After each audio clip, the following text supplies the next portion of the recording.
Abantu benshi bazi ko kuba umugabo ari ukwambara ipantaro gusa ukagenda mu nzira cyangwa se ukaba ufite amafaranga menshi.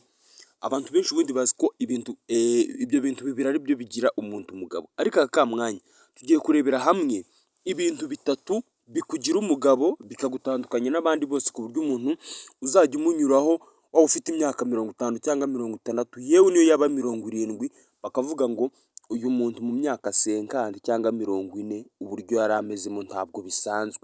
Ikintu cya mbere rero tudatinze kikugira umugabo, ngira ngo hano ngaha nakuzaniye ifoto y'abagabo babiri. Ikintu cya mbere nakubwira, abanza ukore subscribe kugira ngo tujye tubana mu bindi biganiro byinshi, ndetse ujye ubona n'izindi nkuru nyinshi tugenda dushyira kuri iyi YouTube channel. Ikintu cya mbere kikugira umugabo kikagutandukanya n'abandi bantu bose byonyine gusa ni uburyo uryamo. Buriya uburyo uryamo biragenda bikagusobanura, bikagutandukanya n'abandi bantu bose muhura, ndetse bikanakugira umuntu ukomeye w'igitangaza kubera uburyo umubiri wawe uba wubakitsemo. Hano ngaha nakuzaniye bya bintu abantu benshi banga kurya, benshi bavuga ngo ni iby'abakene, ngo ubundi ngo nta mukire wakariye ibi. Abenshi baba bavuga ngo twirire amasinakisi, twirire ibiryo bifunze, biriya biryo nyine baba bifunze, twirire amacapati biki. Ariko buriya biriya biryo byose uba usanga akenshi na kenshi ari n'umwanda, ku buryo ari na niyo mpamvu abakene usanga rimwe na rimwe batakunze kurwaragurika ibirwara nka bino byaje ngo by'imivuduko ibiki.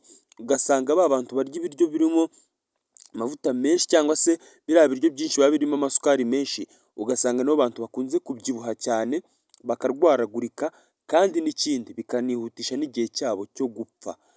Hano rero nakuzaniyemo ibintu by'umwihariko bitatu bikugira umugabo. Namaze kubabwira ko icya mbere ari icyo urya. Icyo urya buriya nicyo kintu cya mbere kikugira umugabo. Ngira ngo buriya umuntu urya imbuto nyinshi cyangwa se akarya imboga z'ibyatsi nyinshi aba atandukanye cyane n'umuntu urya ibiryo by'umwihariko byagiye bigatunganyirizwa mu nganda bikaza bitunganye, we gusa ukabibona byarangiye, ariko ibyo biryo byaje birimo amasukari menshi biryoshye cyane, wowe ukabirya ukibwira ngo ni ibiryo uri kurya kandi utabuzi neza ko umubiri wawe uri kurangiza ukishyira ku iherezo. Ikindi kandi bino biryo biza bifunze byinshi usanga bifite ingaruka ku mubiri wacu, ku buryo hari nk'ibyo urya kubera isukari nyinshi bikazagutera umutima ukabyibuha cyane, ugasanga tugihumeka neza, ukarwara impyiko, ugasanga mbega umubiri wawe wabaye nk'agatobero. Ariko umuntu ugerageza byibuze akarya imbuto,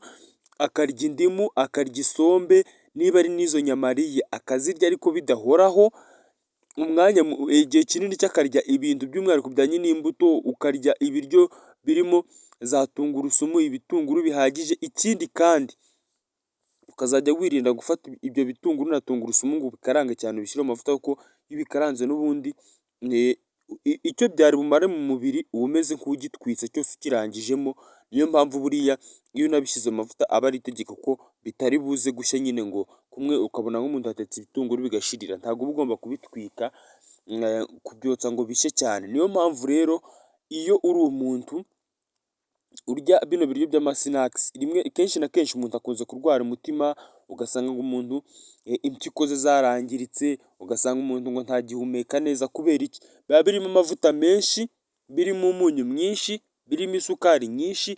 Ibyo byose akaba ari ibintu bigenda bikihuriza mu mubiri, ugasanga umuntu yabyibushye inda nini. Kandi buriya kugira inda nini cyangwa se kugira akada kaje imbere uba ufite ibyago byinshi 65% byo kuba warwara impyiko byihuse ku muvuduko mwinshi, kandi utapfa kuba wakira vuba. Ibi ngibi rero akaba ari cyo kibazo by'umwihariko abantu bakunze kuryagaguzwa bino biryo byaje bifunze. Abenshi baravuga ngo nibyo byihuta, ngo reka ngure udukaroni nteke vuba vuba mpite ngenda, ngo reka ngure ifiriti ifunze hariya hirya njye mpite ngenda, ngo reka ngure saladini n'umugati, reka ndye ibisinakisi. Ibi bintu byose nibyo bigenda bikakwangiza, ugasanga umuntu amara yarabyimbye kubera ibivuta byinshi.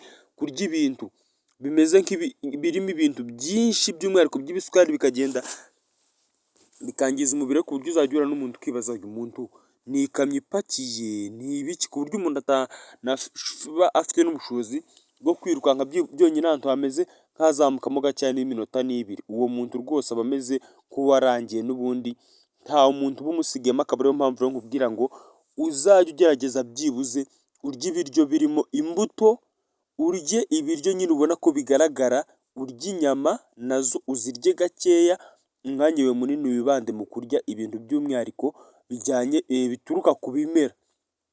Buriya ngo niyo mpamvu ujya ubona amatungo menshi buriya adakunze kurwara. Yego amatungo ashobora kurwara, akarwara inzoka, akarwara indwara z'uruhu, ariko ntabwo wapfa kubona itungo ryarwaye ngo rirware nk'uko abantu twirirwa turwaragurika kubera ibintu duhora turya kandi twirirwa turya umunsi ku munsi, tunazi neza ko ibyo bintu atari byiza, natwe ubwacu bishobora kutwigiriraho ingaruka. Akaba ariyo mpamvu rero nkubwira ngo niba byibuze ukagerageza, niba n'ibyo bintu unabirya pe, sinkubwiye ngo ntuzajye ubirya, ariko ukagerageza byibuze inshuro ubifata kenshi mu cyumweru ikaba inshuro imwe, ariko hari abantu babirya umunsi ku munsi ugasanga umuntu yaragiye arabyibuha kubera kunywa amakokakora, amafanta.